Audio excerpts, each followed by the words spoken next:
देख सकते हैं रॉयल एनफील्ड क्लासिक 350 BS4 का मॉडल है, जिसमें कि इसका आज फ्रंट शॉकर का काम करेंगे।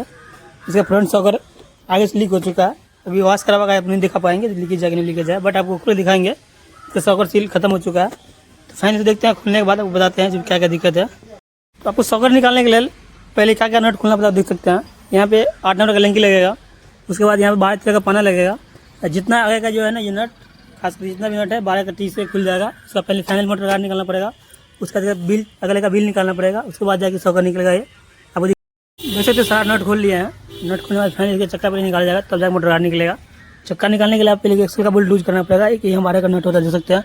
इसको फाइनल अच्छी तरह लूज करना पड़ेगा पहले, उसके बाद जाके बिल आगे का एक्सल निकल पाएगा। इस पर से छोड़ दें, देख सकते हैं निकल गया एक्सल।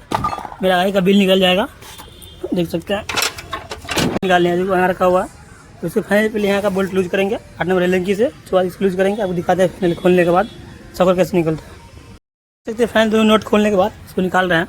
जो देख सकते हैं एक तो लग रहा है पहले से इसका पाइप फटा हुआ है, देखिए इस तरह निकल जाएगा। इसके अगला का पूरा पाइप खत्म हो चुका है एगो का। हम एक का दिखाते हैं जो क्या दिक्कत है। इसमें साइज का पाइप तो सही लग रहा है, बस थोड़ा सा स्केच आया देख सकते हैं। चला जिसका एक इसका पाइप सही है और एक डैमेज है, देख सकते हैं। ये पूरी तरह से खत्म हो चुका है। इसका पाइप कस्टमर पूछने के बाद बताएंगे, जो नया लगेगा यही रिपेयरिंग किया जाएगा। और इस तरह लगाएंगे तो शॉकर ज़्यादा दिन नहीं चलेगा, फिर से लीकेज कर जाएगा। पर ये वाला जो शॉकर है ये सक्सेस हो जाएगा, क्योंकि इसका पाइप कभी कटा नहीं है, ये सक्सेस हो जाएगा। पर इसमें डॉट रहेगा। कस्टमर बोलता है चेंज करने के लिए तो आपको चेंज करके दिखाएंगे, अगर नहीं बोलते इसको रिपेयरिंग करा के बोल्ट है ना। ये 30 नंबर चाबी से आपको खुल जाएगा ये नट, देख सकते हैं। 30 नंबर चाबी है मेरा, इसे नचाने के बाद ये नट खुलेगा। देख सकते हैं मेरा नट फाइनल खुल चुका है। दिखाते हैं निकाल क्या क्या निकलता है। पहले ये नट हो गया, उसके बाद एक पाइप आएगा, देख सकते हैं। ये स्प्रिंग ले, देख सकते मोटा सा। मेरा भी स्प्रिंग निकल चुका है इसमें से। उसके बाद इसमें शॉकर टी लगा के तो जैसे शॉकर खुलते हैं ऊपर से नीचे से, सॉरी इसमें 6 नंबर लिंक लग जाएगा। ये नट अंदर खुल जाएगा।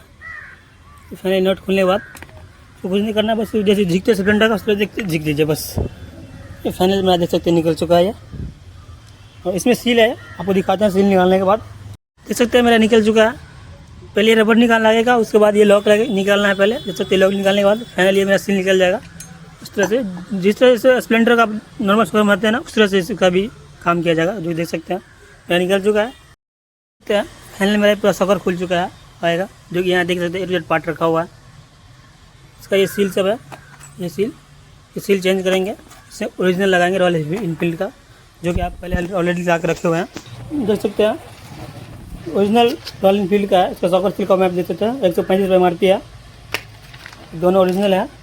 शॉकर तेल आपको दोनों बनाने के लिए 3 को यूज़ करना पड़ेगा, क्योंकि इसमें लगभग एगो में 200 ml का आसपास पड़ता है। तो ये 175 ml का आता है एक बोतल, जो देख सकते हैं। आपके साथ दिखाते हैं 175 ml का है। पहले इसमें मैंने सील ठोक दिया है, मेरा सील कंप्लीट मिल चुका है। यहाँ A to Z पार्ट रखा हुआ है साफ सुथरा करके। एक कंप्लीट हो गया, अब दूसरा कंप्लीट दिखाएंगे आपको इसमें कितना शॉकर ऑयल पड़ता है। देख सकते हैं 175 ml ऑयल है। ये डब्बा पूरा डालेंगे पहले, ये पूरा कंप्लीट होने के बाद दूसरा में से आधा डालेंगे, आधा उसमें डालेंगे, जो देख सकते हैं। सिर्फ आधा डालना है, एक डब्बा पूरा डालना है। हो गया ये।